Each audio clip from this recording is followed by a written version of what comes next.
So today we've got the CEO of DVNet joining us. I want to welcome Ron Cuthbertson. Ron, thanks for coming on to the call. My pleasure. So why don't we jump right in, Ron? Why don't you start with just what does DVNet stand for? What is the mission of DVNet, and sort of how would you like to position the project? So DVNet, the short form name DVNet stands for Data Value Network. The concept, as originally designed, was to be able to take an ecosystem of integrated trading partners within a business industry or sector and enable them to be able to collaborate together by contributing their data in a manner that the data could be utilized, enhanced, and provide value, which could be monetized and converted back to actual operational benefit. And in so doing, enable all the parties participating to share more equitably in their contribution and their participation in that network.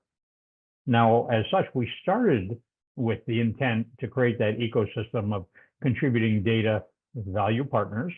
And as we evolved that model, we began to realize from a supply chain, which was our principal focus to start off with, from a supply chain integration standpoint, there were a lot more factors involved that began to clarify themselves. And what I mean by factors involved were cause and effect and the cost benefit. And as we looked at those cost benefits and cause and effects, we really began to recognize the impact and the potential of what now today we're calling circular economies.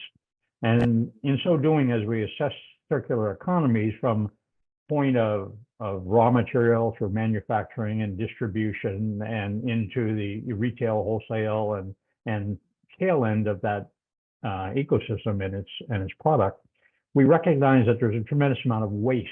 And given the global climate initiatives and the concerns for social responsibilities, we realized that waste was a key area that all of us could hone in on. And we redeployed our initial thinking, which was to create a more flattened contributing set of partners in a data ecosystem, to focus it on sustainability, in that those contributing partners would be in a section or subsector industry focused on sustainable practices, waste reduction, to contribute to environmental enhancement as well as social benefit.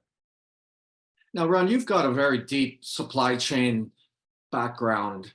Maybe talk a little bit about some of the general areas that you've been involved in that bring really a focus and a expertise into the DVNet team. So, well, if I think of that,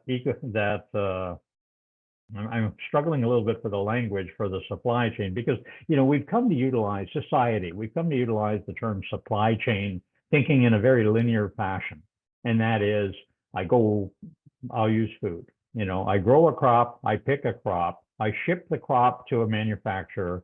They process that, package it, distribute it, and so on down that stream. My background in supply chain actually started in retail, where I was working at the tail end of that supply chain in a retail store environment. And throughout my career, I migrated backwards as I began to recognize the impact of what happens in the store as a byproduct of all of the things that went on beforehand. So in my career, I moved backwards through into distribution to all those stores, understanding, how do they get what they sell? And then back into buying. How do we select what we're going to put into those warehouses to ship? And then back from there into supplier relations and manufacturing, ultimately all the way back to the very beginning raw material level of the supply chain. So with a growing field to shelf and reverse logistics, that is returns and so on, I have a very robust international background in supply chain, having sat in all those capacities. And as back to one of my earlier conversations where I was touching upon the sustainability of circular economies and industry, one of the things I recognize in my supply chain experience is a tremendous amount of power exists in data. And the data that is typically shared is shared only, give or take, one step up or downstream from the party. And let me put that in simple terms. If I am a retail store and I want to sell something, I have visibility to my supplier and what they've shipped to me. I also, the upstream and downstream, I have visibility to my customers, what I've sold them and what they're returning. But I really am very somewhat limited. I don't know my suppliers' vendors who are shipping to them. Does he have a backlog in raw material? Am I suddenly going to find him out of stock and I need to take extended coverage of inventory and so on? When you think of what ends up happening, that lack of data transparency across the ecosystem sort of undermines the potential power and value within that ecosystem. And that to me was the most compelling reason to getting engaged with a DVNet type model, where the data value across the network could begin to get integrated so as to provide that transportation partner with more visibility to what's coming, where else they might be able to make a pickup or a delivery, the raw material provider to how many different manufacturers could I supply, and could I in some ways go directly to some of the distribution points or the retailers. So when I take that model and I think of my experience and what we're working on for sustainability, is to use the data to eliminate waste, streamline the flow of product and services, but do it in a way so that the data can give insightful information that could be utilized to benefit each and every party in the ecosystem, not just one step up or down. So when you talk about the circular economy and sustainability, it now starts to make a lot of sense that we don't think of that as being part of the core. There's these common elements that go across the full supply chain.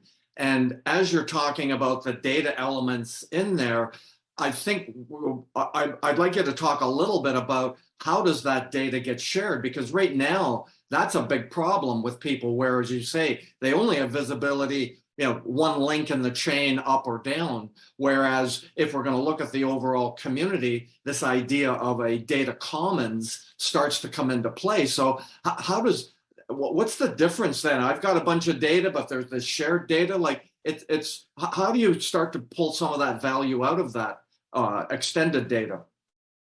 Yeah, there are a number of facets to what you're describing, and I'll try to touch on a few that I think are real drivers versus drainers to the potential use of that data for value creation. In its more standard format, the evolution of data from analog to digital has been a byproduct of the development of all the systems and the applications and the different ways in which the telecom industry and platforms can now be used to do things better and faster and smarter than they ever have. Big corporations, large entities who have their own existing information systems and technology infrastructure have been able to create sort of the rules of engagement and the standards by which the supply chains have operated. And so if I'm that major party, I will pretty much dictate to my transportation parties or my customers what reports I need, what information I'll share, et cetera. It may not, in fact, be what they need to optimize their business. But of course, in order with that, the supply demand existence of most capital systems, that's the way most business has operated. The expense of maintaining information systems and technologies has been a barrier to entry for many parties. So the use of data has to be a byproduct of, well, what engine, what system, what reporting method, what software am I utilizing for that benefit? So for very small, intermediary, small, medium businesses and enterprises to be able to facilitate and do that, they typically find it burdensome and they'll try to get something off the shelf or, as is normal, utilize what they're directed to by their biggest customers. Our model and our intent is to be able to move off of that format to the degree that, yes, I'll still integrate and do what I need to do as a service provider or supplier to my major customers. But if my data itself can reside in a common area, call that a data commons or a pool, so that the activities I'm doing, I can serve that up and get insight to all the other parties and the activities they're doing without being let me use a term that I would want to protect the integrity of the individual's data in such a manner as it's proprietary and resident with them, but at the same time, anonymized, so that the true value in the model we're creating is to offer up to all the parties in the chain, irrespective of whether or not they are the major players with big systems and data and networks, but offer up to all the parties a solution where their data could be contributed, utilizing AI, anchoring that data in blockchain, so it's immutable, but utilizing artificial intelligence and machine learning, take the data and integrate it with the ecosystem data in that commons, so as to be able to provide predictive analytics, indicative information, and actually help them in a more foresight way, look at the way they're going to operate and run their business, and do it at a very inexpensive and sort of unimposing manner, so as to create more of a cooperative network of data sharing. So when you talk about, you touched on the small, medium-sized enterprise and their difficulty in taking advantage of some of this tech.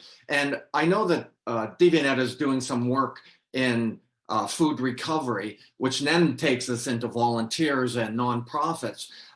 There's a real challenge around enabling those type of organizations with the kind of tech.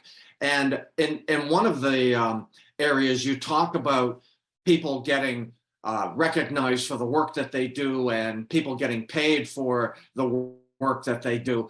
And it really relates to that nonprofit. And does the data commons and those small enterprises and them getting credit, does that all come together somehow and in a way that allows them to not just use the technology, but also to help them to form and thrive and do more of that type of volunteer work that they're doing now?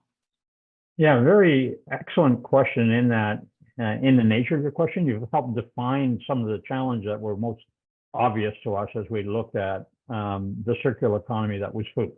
And if you think of the production of food and ultimately the waste of food, it's a little alarming when we find in the food ecosystem that somewhere, dependent upon the statistics and the timing, but somewhere in the Western economies, between 35 and 45% of all the food being produced, in fact, is wasted.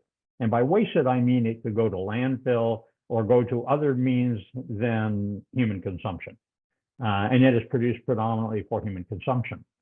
So as we looked at that supply chain, that circular economy, and the waste being produced, the sustainability model says, well, you can't continue to produce this much waste without having some means by which to repurpose that. The most obvious, and from a social and humanitarian standpoint, would be, feed those folks that are going hungry. And we have, unfortunately, way too many people going hungry and starving in the world. But we also have that happening in the communities and towns and cities, even in the Western world, where we unfortunately are producing so much that is being wasted. So in looking at those parties more closely, you raise a very good observation in that volunteerism and charitable networks that are serving the needs of society in the food industry, particularly the waste, I'll call it the hunger relief organizations. They really, whether they be a food bank, a soup kitchen, a religiously affiliated organization, or some form of social network, they predominantly rely upon volunteers and contributions in a donated sense. Their operating capital, their working funds in a business sense, typically are through donations and or through some form of subsidy, all of which is kind of tenuous upon their receiving food and receiving the things that they need to distribute and utilize. So the data of what food's available and how do I get to it? How can I pick it up? Do I need to have my own vehicle? Will somebody do that for me? Who's going to pay for that?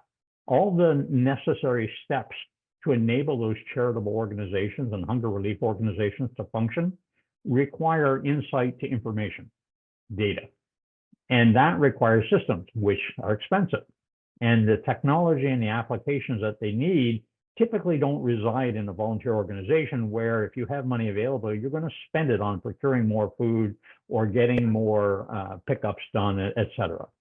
So our intent here is to help create a model for sustainability purposes where we'll take those industries and food producers that are creating a lot of this surplus. And we are talking here not simply of, everybody thinks of a grocery store, but this could be inclusive of restaurants, cafeterias, many other food producer manufacturers, even the food manufacturers themselves. A lot of this food has limited shelf life. So by the time it makes it through a retailer or a storefront, it may no longer be purposeful for people and edible, in which case it's still waste. So our focus is to understand through data how to enable those volunteer groups and hunger relief organizations to gain insights, and with those insights, be able to get more funding and create value from all the efforts they're doing as far as the thing, like if somebody serves up a meal, what is that actually worth? How much is the food worth? What is the cost of labor to have done that? Volunteerism aside, the real cost of addressing the surplus waste food and purposing it for consumption or for using biofuel or use for soil additives, all the things that would stop it from going into landfill and creating greenhouse gas and more pollution. All of those steps reside in our context today. Unfortunately, the majority of them reside with the volunteer organizations and those social infrastructure pieces that are not well funded. Moving the financeability of this problem into the appropriate model that could provide subsidy, provide economic relief, and provide enablement to those organizations is fundamental to what our mission is to try to do in the food group. And when I think of it in data, that means we have to be able to have sufficient data from all of the parties in order to be able to recognize how much is being done by these individuals in the charitable end of the business that needs to be compensated and provided for more fairly. So that sounds like a significant change for the volunteer and HROs and those organizations. But underlying all of that, this data commons, which makes a lot of sense. There's value in that data, but DVNet needs to make money too. So how do you sustain a financial model? Like, what is the financial model for DVNet and being able to reciprocate that and maybe, I guess, direct some of that revenue towards these volunteers and HROs and those kind of. So maybe talk a little bit about how does that actually work? The value, what is that value in the data from a monetary perspective? Yeah, there are many sources of financial value going to waste within the existing system or languishing and or not being appropriated to where they should be. And when we look at the model and you think of this wasted food, in a simple sense, when the food is being produced and it therefore becomes waste, somebody's having to pay to ship it to a landfill. That's an expense structure. The landfill themselves incur costs to maintain and manage. That falls upon, for the most part, taxpayers. So there's a very real and tangible expense to that waste in the first place.